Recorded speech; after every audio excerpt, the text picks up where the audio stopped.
Hello and welcome. मेरे YouTube channel में हिली अकेडमी जीआरएफ में आपका स्वागत है।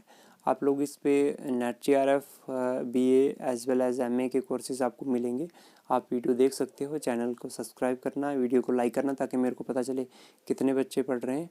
और बीए के कोर्सेज जो है वो university of Jammu and university of Kashmir दोनों यूनिवर्सिटीज़ के बच्चे पढ़ सकते हैं। तो रेस्ट ऑफ इंडियन यूनिवर्सिटीज़ का सिलेबस उतना मेरे को कंफर्म नहीं है। और प्लस नेट की जितनी भी वीडियोस आ रही हैं तो नेट के बच्चे अच्छे से यहाँ से प्रिपेयर कर सकते हैं। आज के लेक्चर में हम करेंगे फेडरलिज्म क्या है, उसका स्ट्रक्चर क्या है, और नेक्स्ट लेक्चर में हम करेंगे फेडरलिज्म का nature and emerging trends. Federalism क्या होता है? फेडरलिज्म कहता है it is a concept in which 2 or more countries form union with a single political system consisting of central and state governments having clearly distributed powers।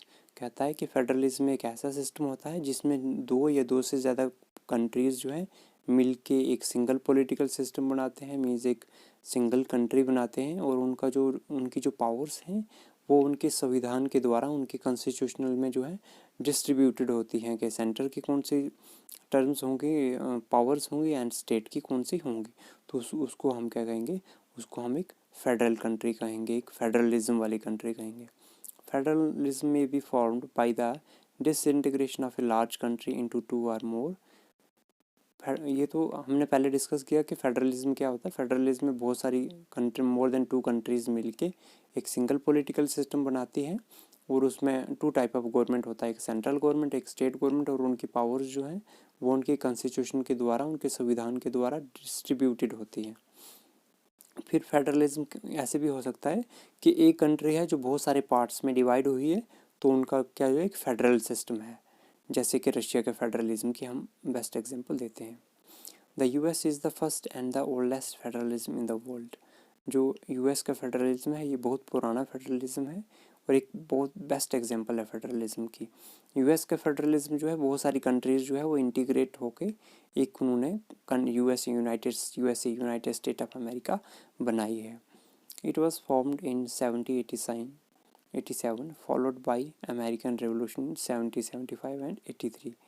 ये जो बना है federalism, United state का फेडरलिज्म जो बना है वो 1787 में बना है, जब अमेरिकन रेवोल्यूशन हुआ था 1775 से 83 तक। Mainly there are 2 types federalism के। फेडरलिज्म की मेनली कितनी टाइप्स हैं? 2 टाइप्स हैं। फर्स्ट आ गई American type federalism where residue power lies with state. Residue powers होती हैं ऐसी पावर्स जो, जैसे हमने ऊपर पढ़ा कि फेडरलिज्म क्या है, जहाँ पे 2 या 2 से ज़्यादा कंट्रियाँ मिलके एक ही कंट्री बनती है और उनकी पावर्स जो है वो संविधान में, कॉन्स्टिट्यूशन में क्लियरली डिस्ट्रीब्यूटेड होती हैं। तो जो पावर्स संविधान में क्लियरली डिस्ट्रीब्यूटेड नहीं है तो उन्हें हम क्या कहेंगे? Residue power. ठीक है। अगर केस में हम देखें तो रेसिड्यू पावर जो है वो सेंट्रल गवर्नमेंट के पास है, लेकिन यूनाइटेड स्टेट ऑफ अमेरिका के केस में देखें तो रेसिड्यू पावर जो है वो स्टेट के पास है। ठीक है। और दूसरा होता है कैनेडियन टाइप। कैनेडियन टाइप में क्या होता है कि किसी भी फेडरल यूनिट को सेपरेशन का कोई हक नहीं होता, कोई राइट नहीं होता। जैसे इसकी बेस्ट एग्जांपल है इंडिया का भी है। इंडिया की स्टेट अगर कोई चाहे भी तो वो सेपरेट नहीं हो पाएगी। अब फेडरलिज्म का हम स्ट्रक्चर पढ़ेंगे। स्ट्रक्चर क्या है? कहता है the structure of the Indian constitution is so adjusted that the central and state government can work without any controversies among them. कि कॉन्स्टिट्यूशन ने जो हमारी गवर्नमेंट का स्ट्रक्चर इस हिसाब से एडजस्ट किया है, सेंट्रल स्टेट गवर्नमेंट का, कि उनमें कोई भी कंट्रोवर्सी नहीं हो सकती। It clearly divides the legislative, executive, financial power between central and state. इसमें क्या है कि जो लेजिस्लेटिव, एग्जीक्यूटिव और फाइनेंशियल पावर है वो क्या है, वो बिल्कुल डिवाइडेड हैं। तीनों पावर्स क्या हैं, अपने अपने उस पर काम कर रही हैं। उनकी पूरी पावर्स जो है संविधान ने क्लियरली डिवाइड करके दी है सेंट्रल और स्टेट्स के बीच में। Whereas judiciary operates independently and unitary all over the India। लेकिन ये हमारी जो जुडिशरी है वो इंडिपेंडेंट है पूरे ऑल ओवर इंडिया में। एक ही सिंगल जुडिशरी, ऐसा नहीं है कि स्टेट की डिफरेंट है और सेंटर की डिफरेंट है, ऐसा नहीं है। हमारी सेंट्रल गवर्नमेंट की as well as state government की जुडिशरी जो है वो एक सिंगल ही है और वो इंडिपेंडेंट है, वो लेजिस्लेटिव और एग्जीक्यूटिव सपोर्ट से बाहर है ताकि वो इंडिपेंडेंटली वर्क कर सके। The power between central and state relation can be studies as under. जो सेंट्रल और स्टेट की पावर है उसको हम इन पॉइंट से काफ़ी अच्छे से समझ सकते हैं। फर्स्ट आ गई लेजिस्लेटिव रिलेशंस। जो इनके लेजिस्लेटिव रिलेशंस हैं सेंटर विद स्टेट के, वो आर्टिकल 245 से 255 तक हैं।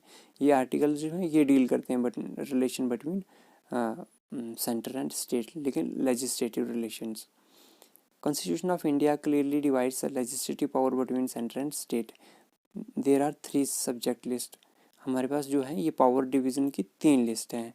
एक आ गई यूनियन लिस्ट, सेकंड आ गई स्टेट लिस्ट और थर्ड आ गई कंकरेंट लिस्ट। ये जब हमने पढ़ा था एक लेक्चर में, तो एवोल्यूशन ऑफ इंडियन कॉन्स्टिट्यूशन में हमने पढ़ा था कि जो article government of India act 1935 था, तो उसमें भी ये 3 लिस्ट थी हमारे पास। ठीक है, तो वही हम लोग पढ़ रहे हैं। ये जो हमारे जो उस टाइम तो हमारा कॉन्स्टिट्यूशन नहीं था, लेकिन ये जो 3 लिस्ट का कंसेप्ट है ये भी 1935 से ही लिया गया है। तो आज हमारे पास क्या है, जो यूनियन लिस्ट है इसमें 100 सब्जेक्ट्स हैं, मोस्टली ऑफ नेशनल इम्पोर्टेंस। इसमें क्या है, ये ज़्यादातर नेशनल इम्पोर्टेंस के, जैसे डिफेंस हो गया, बैंकिंग हो गया, फॉरेन अफेयर, ऐसी चीज़ें आती हैं इसमें। The constitution empowers the parliament to make laws in it. जो हमारा संविधान है वो पार्लियामेंट को पावर देता है कि एक पार्लियामेंट इसमें नए लॉ बना सकती है। फिर आता है स्टेट लिस्ट। स्टेट लिस्ट में क्या है, 61 सब्जेक्ट्स हैं और ये क्या है, लोकल और इम्पोर्टेंट्स हैं, मीन्स के जो स्टेट लेवल के हैं वो इम्पोर्टेंट्स हैं। जैसे हमारे पास पुलिस हो गई, लोकल सेल्फ गवर्नमेंट हो गया, एग्रीकल्चर हो गया, जो जो चीज़ें स्टेट गवर्नमेंट को ज़रूरी थी वो इसमें रखी हैं। और इसमें क्या है कि जो स्टेट है वो जो स्टेट लेजिस्लेशन असेंबलीज़ हैं वो इसमें लाभ बना सकती हैं। फिर थर्ड हमारे पास आता है कंकरेंट लिस्ट। कंकरेंट लिस्ट में क्या है, कंकरेंट लिस्ट में भी है, इट कंसिस्ट ऑफ 52 सब्जेक्ट्स। इसमें 52 सब्जेक्ट्स हैं, जैसे पॉपुलेशन कंट्रोल हो गया, family planning, books, newspaper, ETC इसमें आते हैं। The constitution empowers both the parliament and state legislative assemblies to make law in it. संविधान क्या है, दोनों को पावर देता है कि आप क्या कर सकते हो, इनमें रूल्स बना सकते हो। इनमें सेंट्रल गवर्नमेंट भी बना सकती है and as well as state governments भी बना सकती हैं। Those subjects which are not covered under any of these 3 lists are called residue powers। जो इन तीनों में जो है, तो जो पावर्स मेंशन नहीं की हैं वो रेसिड्यू पावर हैं। तो इंडिया के केस में ये किनके पास हैं, ये गवर्नमेंट ऑफ इंडिया के पास हैं। लेकिन अमेरिका के केस में ये क्या है, ये फेडरल गवर्नमेंट्स जो है, यानी जो स्टेट्स की गवर्नमेंट है उनके पास है। फिर आता है एडमिनिस्ट्रेटिव रिलेशन। एडमिनिस्ट्रेटिव रिलेशन आ गया कि जो आर्टिकल 256 और 263 है वो किससे डील करता है, वो एडमिनिस्ट्रेटिव रिलेशन से डील करता है बिटवीन सेंटर एंड स्टेट। और कुछ इंपॉर्टेंट रिलेशंस जो हैं हम इन पॉइंट्स में समझ सकते हैं। फर्स्ट आ गया all India services. All India services में आता है, जैसे हमारे पास IAS ऑफिसर्स हैं, IPS ऑफिसर्स हैं, तो उन्हें गवर्नमेंट ऑफ इंडिया अपॉइंट करती है। तो कहीं ना कहीं जो है, तो गवर्नमेंट ऑफ इंडिया जो पूरे देश को गवर्न करती है। The officers of all India services such as IAS, IPS, IFS। आज हमारे पास 3 सर्विसेज हैं गवर्नमेंट ऑफ इंडिया की। एक IAS हो गया, एक IPS हो गया, एक IFOS मीन्स इंडियन ये फॉरेस्ट सर्विसेज। ठीक है, हमारे पास कितनी है, 3 सर्विसेज ही हैं।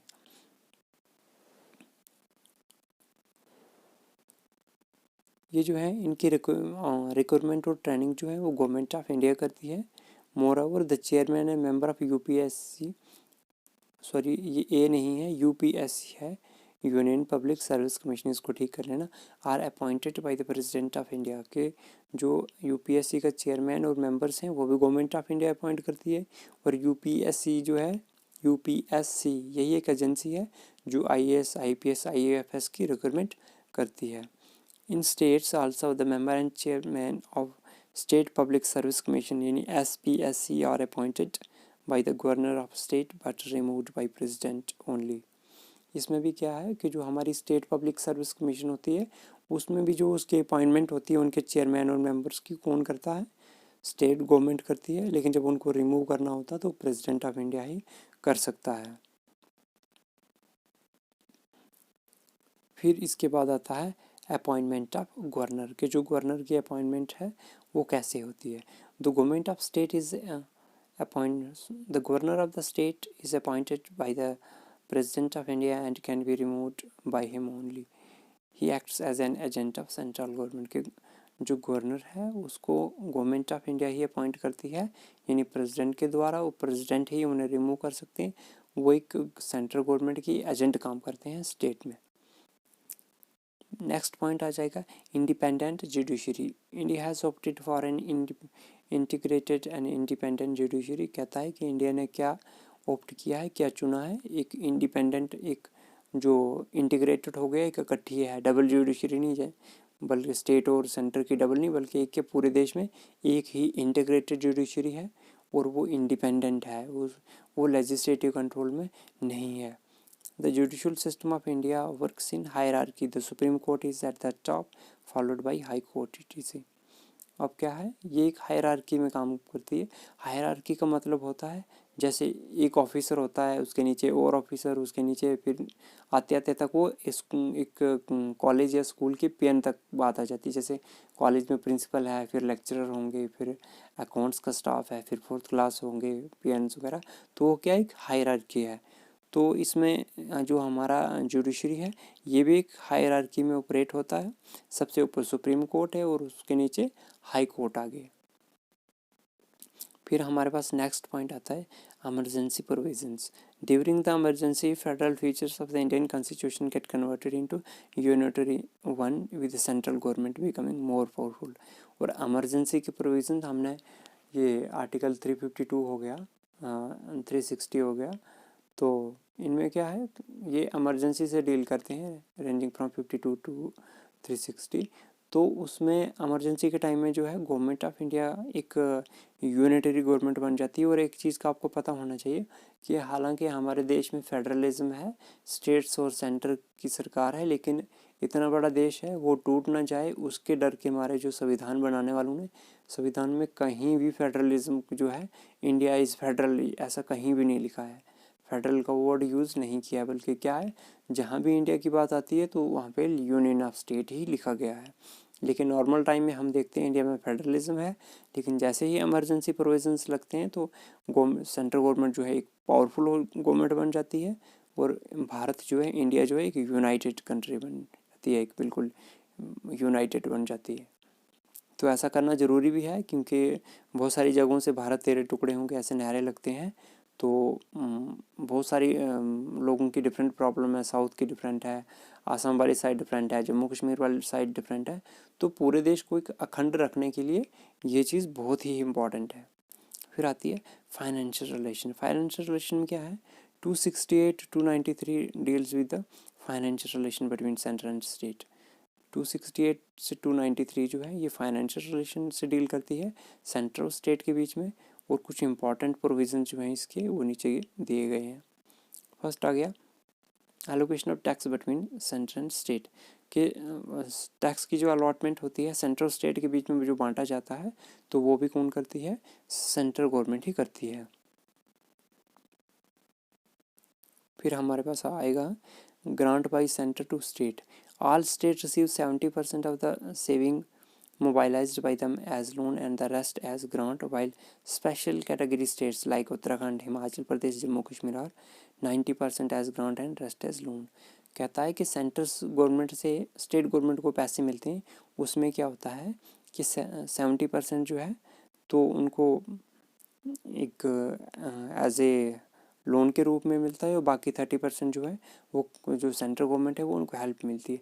लेकिन कुछ हमारी स्पेशल स्टेट्स हैं जैसे जम्मू कश्मीर हो गया, उत्तराखंड हो गया एंड हिमाचल प्रदेश, वहाँ 90% हमें ग्रांट मिलेगी एंड 10% जो होगा हमारा लोन है। बाकियों के केस में क्या है, 70% हमें ग्रांट मिलेगी और बाकी जो रेस्ट बचेगा वो क्या होगा, हमारा लोन होगा।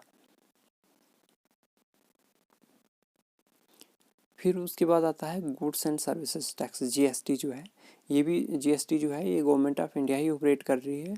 तो कहीं ना कहीं जो टैक्स के मामले में भी जी है, तो हमारी कंट्री एक इंटीग्रेटेड एक यूनियन कंट्री है। जैसे कहता है it is an indirect tax which has replaced many indirect taxes in India.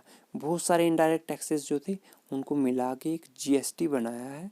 The good and services tax act was passed in parliament in जुलाई 2017।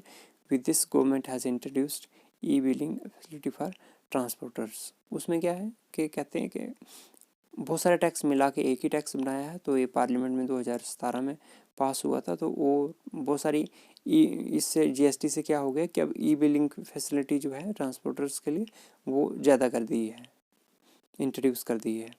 फिर आता है नीति आयोग। नीति आयोग जो है तो ये कहता है national institute of transforming India है इसका फुल फॉर्म। ये कब इस्टेब्लिश्ड हुआ था? ये जब हमारे पास प्लानिंग कमीशन था पहले, तो जैसे हमारे पास नरेंद्र मोदी की सरकार आई, मोदी गवर्नमेंट यानी बीजेपी सरकार आई, तो उन्होंने जो प्लानिंग कमीशन था उसको हटा के तो उसकी जगह जो है नीति आयोग लाया। और नीति आयोग जो है ये थिंक टैंक ऑफ इंडिया है। मीन्स कोई भी जनरल पॉलिसी इंडिया की बनती है तो कौन बनाता है? प्लानिंग के मसले में नीति आयोग बनाती है। नीति आयोग का सबसे बड़ा रीज़न ये था बनाने का कि कह रहे थे कि जो प्लानिंग कमीशन जो था उसमें स्टेट्स को उतना शेयर नहीं था डेवलपमेंट के, उसमें जो था उतनी उनकी पार्टिसिपेशन नहीं थी। तो स्टेट्स की पार्टिसिपेशन डेवलपमेंट में लाने के लिए एक नीति आयोग का इन्होंने गठन किया था। फिर आता फाइनेंस कमीशन। फाइनेंस कमीशन क्या है? President of India appoint finance commission for every 5 years. हर 5 साल के लिए जो प्रेसिडेंट है इंडिया का वो फाइनेंस कमीशन को इस्टेब्लिश करते हैं, एक फाइनेंस कमीशन को नियुक्ति करते हैं 5 साल के लिए।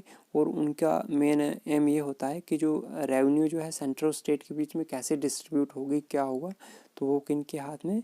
वो प्रेसिडेंट के हाथ में। तो हमारा ये हमने पढ़ा फेडरलिज्म में क्या क्या चीज़ें हैं, हम थोड़ा सा रिवाइज कर लेंगे। जैसे हमने फेडरलिज्म पढ़ा, फिर हमने उसका स्ट्रक्चर पढ़ा, और फिर लेजिस्लेटिव पावर पढ़ी, लेजिस्लेटिव रिलेशंस पढ़े, फिर उसमें यूनियन था, स्टेट था, कंकरेंट लिस्ट थी, और जो इन तीनों में नहीं लिखे वो रेसिड्यू पावर होगी, वो यूएसए के केस में स्टेट्स के पास है, इंडिया के केस में सेंटर के पास है। फिर एडमिनिस्ट्रेटिव रिलेशन आ गए। एडमिनिस्ट्रेटिव रिलेशंस में 256 एंड 263 ये आर्टिकल्स डील करते हैं। तो इसमें ऑल इंडिया सर्विसेज आ गई है हमारे पास, 3 ऑल इंडिया सर्विसेज हैं। फिर अपॉइंटमेंट ऑफ गवर्नर की अपॉइंटमेंट कैसे होती है। फिर हमने पढ़ा हमारी जुडिशरी इंडिपेंडेंट है, इमरजेंसी प्रोविज़न के टाइम हमारी एक इंटीग्रेटेड स्टेट बन जाती है, एक यूनिटरी स्टेट बन जाती है। फिर फाइनेंशियल रिलेशन के बारे में पढ़ा, फाइनेंशियल रिलेशन के बारे में क्या है, 268 टू 293 से डील करता है। फिर उसके बाद हमने ये फाइनेंशियल में ही टैक्सेस का पढ़ लिया कि जो सेंटर को है जो ग्रांट देनी होती है स्टेट को, तो इतने % वो स्टेट देते हैं। जम्मू कश्मीर हिमाचल प्रदेश के केस में जो है तो 90% ग्रांट आती है, बाकी जो 10% बचता है वो लोन मिलता है। तो फिर जीएसटी आ गया हमारे पास कि बाकी छोटे इनडायरेक्ट टैक्सेस को मिला के एक ही टैक्स 2017 से जो है जीएसटी बना दिया है। फिर आता है नीति आयोग। हमारे पास प्लानिंग कमीशन था, उसको हटा के उसकी जगह जो है नीति आयोग को लाया। और नीति आयोग क्या है? हमारे एक थिंक टैंक ऑफ इंडिया है कि हमारी कोई भी प्लानिंग की पॉलिसी बनती है नीति आयोग ही बनाता है। फिर उसके बाद आता फाइनेंस कमीशन। फाइनेंस कमीशन क्या है कि प्रेसिडेंट ऑफ इंडिया जो है एक फाइनेंस कमिश्नर को अपॉइंट करता है, और उसका मकसद क्या होता है, एम क्या होता है कि जो रेवेन्यू डिस्ट्रीब्यूट होगी सेंट्रल स्टेट के बीच में वो कितने % होगी, कितनी होगी, तो फाइनेंस कमीशन ही रिकमेंड करते हैं। Thank you. अच्छे से पढ़ना। कुछ भी डाउट हो आप कमेंट सेक्शन में कमेंट लिख सकते हो, मैं ट्राई करूँगा अपने आप से आपकी क्वेरीज़ का रिप्लाई करने का। Thank you.